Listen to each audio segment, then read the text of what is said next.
Alors de quoi on parle aujourd'hui? Oh non. Ah si. Non mais non, on voit ça partout en ce moment, c'est barbant à la fin. Ou tendance d'abord, et puis maintenant que j'ai enfin réussi à la voir, j'ai envie de partager mes impressions. C'est bon, allez, fais ce que tu veux. Par contre, tu m'expliques pourquoi tu veux créer un genre de suspense sur le sujet alors que les gens peuvent clairement voir le titre de ta vidéo? Alors pour ça, je pourrais te citer le film Megamind. Hein? La mise en scène!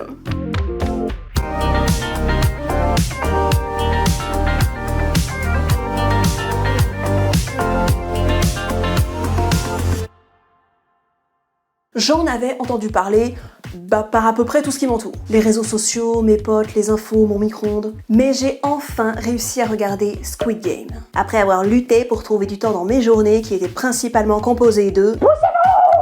Mais qui c'est qui range ton bordel après, hein? Et attention, ça va spoiler. Mais comme c'est déjà écrit dans le titre, vous êtes censé déjà le savoir. Squid Game, la série événement sur Netflix qui met en scène des jeux pour enfants version mortelle. Ouais, enfin, jeux pour enfants, je sais pas vous, mais moi perso, je m'amusais pas à sauter sur des plaques de verre pour voir si elles céderaient sous mon poids. Bon, ça peut être associé à la marelle. Aussi crédible que de dire que le mec qui met fin à ses jours était en train de jouer à l'élastique. Alors, est-ce que j'ai aimé cette série? Complètement. Est-ce que je trouve que c'est une bonne série?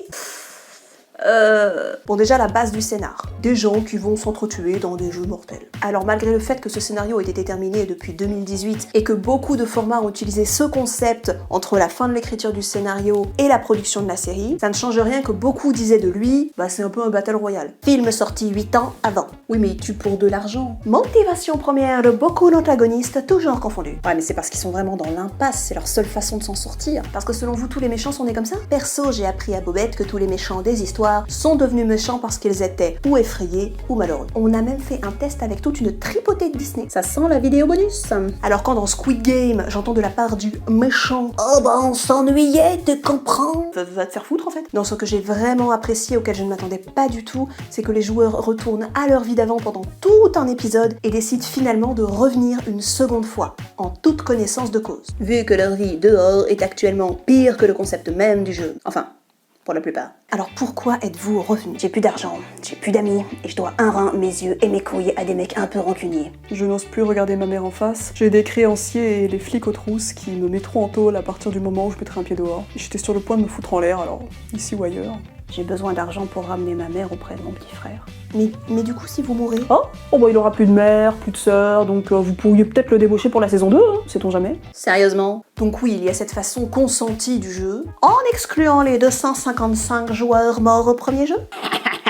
D'ailleurs, ils signent tous un contrat et on leur explique bien les règles. Bah alors je sais pas vous, hein, mais personnellement, il y a des questions qui se perdent. Excusez-moi, mais quand vous dites éliminer, ça veut dire quoi exactement? J'aimerais savoir concernant les équipes, comment dire ça tout en gardant un climat de confiance au sein du groupe. Il peut y avoir combien de gagnants à la fin? Bon, vous êtes mignons les Télétubbies masqués, hein, mais on s'embarque dans un truc organisé de malades, complètement anonyme, dans une structure gigantesque avec 450 personnes. On se renseigne un minimum, quoi. Heureusement, les organisateurs ne sont pas aussi cons, quoique, puisque vous avez remarqué que dans un premier temps, tout le monde peut gagner. Ensuite, bon, c'est bien gentil, mais on va en virer les 3/4, hein, puisqu'on enchaîne 2 jeux éliminant chacun moitié-moitié, pour revenir à un jeu avec un relativement faible taux de réussite, les fameuses plaques de verre. Mais, bien que ce soit improbable, techniquement parlant, on aurait pu avoir une finale avec 114 participants. Donc pas débile, mais avec un petit coup du risque quand même. Hein. D'ailleurs, dans les organisateurs, bon ok, le vieux il est taré. On se doute que les mecs en rouge ont été grassement payés pour faire leur boulot sans broncher. Logez nourri, s'il vous plaît. Mais le mec en noir, sérieusement, c'est quoi cette connerie? Donc on a le flic qui infiltre le game pour retrouver son frangin. Ça nous montre l'envers du décor et c'est cool. Il découvre que son frère a gagné une des éditions précédentes du jeu, et on découvre à la fin que l'homme en noir est en réalité le frère disparu du flic. Oh, quelle surprise! Mec, qu'est-ce que tu fous là? T'as gagné, probablement motivé par les mêmes raisons que 99% des joueurs. Tu es riche. Pourquoi tu es encore là? Sans cette explication, j'avoue que je trouve l'intrigue secondaire avec le flic et son frère plutôt fade. Non, pour moi le point fort de cette série, en tout cas ce qui m'a poussé à la regarder jusqu'au bout, c'est clairement les personnages joueurs. Bon là encore on reste dans des clichés, hein, j'avoue. Attends, la minorité visible elle meurt vachement tôt. C'est pas faux, mais les personnes qui sont habituées à ce genre d'histoire sauront tout de suite que le héros risque de gagner, le meilleur ami va devenir méchant puis potentiellement redevenir gentil juste avant de crever, le gros con va mourir lamentablement à cause de son comportement de gros con, et c'est évident que la fille va nous faire chialer, mais je donne pas cher de sa peau. Eh ben j'avais beau savoir ça, j'étais quand même en suspense. Parce que j'avais envie que le héros meure à cause de sa gentillesse. Je voulais que la fille gagne, voire le meilleur ami. Genre le meilleur ami il gagne, et puis après sans en avoir fait la promesse, il s'occupe de toutes les familles des autres. Ça aurait été cool, au moins pas prévisible. Mais non. Mais en même temps, je suis super contente que le héros bisounours il ait survécu. Yeah.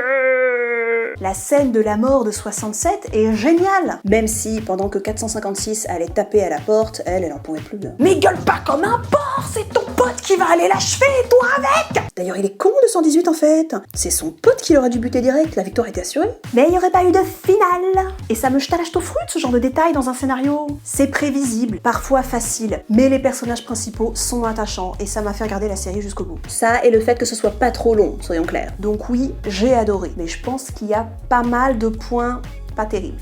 Mais t'as pas parlé des masques dorés qui payaient pour voir le jeu? Tu veux dire le gros cliché bien lourd des riches occidentaux qui rient la mort des pauvres petits pions du jeu? C'est pourtant ça le message fort de la série. Le pouvoir de certains ne se privant pas d'exploiter les plus pauvres pour leur plaisir personnel. Je pense que c'est un gros cliché des médias très répandu que de dire riche égale connard. Alors je ne dis pas que tous les riches sont gentils, parce que j'en sais rien. Mais simplement que ce n'est pas l'argent qui fait d'une personne un gros gougnafier frolesque. En référence à Frollo dans Le Bossu de Notre-Dame. Cela ne fait qu'exacerber ce qui existe déjà en cette personne. Ce qui veut dire que je suis en total désaccord avec le message de la série. Cité dans le dernier épisode, le point commun entre une personne qui a trop d'argent et une qui n'en a pas est qu'aucun des deux ne s'amuse dans la vie. Effectivement, je suis pas d'accord du tout. C'est con. Non, parce qu'on s'en fout du message qu'a voulu faire passer le réalisateur en fait. Ah, on s'en fout, faut pas déconner non plus. Ce que je veux dire, c'est que l'important n'est pas le message transmis par le réalisateur, mais le message reçu par le spectateur. Et ce message ne sera pas le même en fonction des gens et du moment de leur vie. C'est pour ça que devant un même film, les avis peuvent être si partagés. Par exemple, La Belle au Bois dormant. Non mais tu te rends compte du message? Il est où le consentement de la princesse? C'est de l'abus de faiblesse, c'est tellement romantique. Ou alors on parle d'un film dont le mec a été ensorcelé par une gamine de 16 ans à cause d'une bénédiction de naissance, mec qui laisse tout le boulot des batailles aux fées pendant qu'il en retire tout le mérite, et on parle de tous ceux qui convoiteront la princesse une fois sa beauté et sa voix révélée. Ta voix ensorcellera tous ceux que tu rencontreras. Une putain d'armée de zombies qu'elle aura à la fin, moi je te le dis. Après, il peut y avoir des réactions plus ou moins exagérées. Et toi du coup, tu en tires quoi comme message dans Squid Game? Moi? Les bisounours vaincront.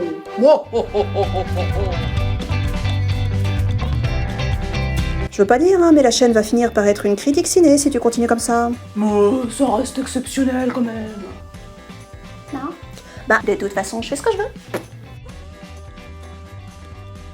Bon, j'ai pas tout traité au sujet de la série, sinon ça aurait été encore plus long. Je n'ai pas abordé le concept irréaliste d'égalité souhaité par les organisateurs ou la polémique qui tournait autour de la série. Voilà, je voulais juste partager mon ressenti sur ce prenez soin de vous et allez voir des films. Non, c'est pas de moi ça. Prenez soin de vous et jouez pour le plaisir de vous amuser, tout simplement.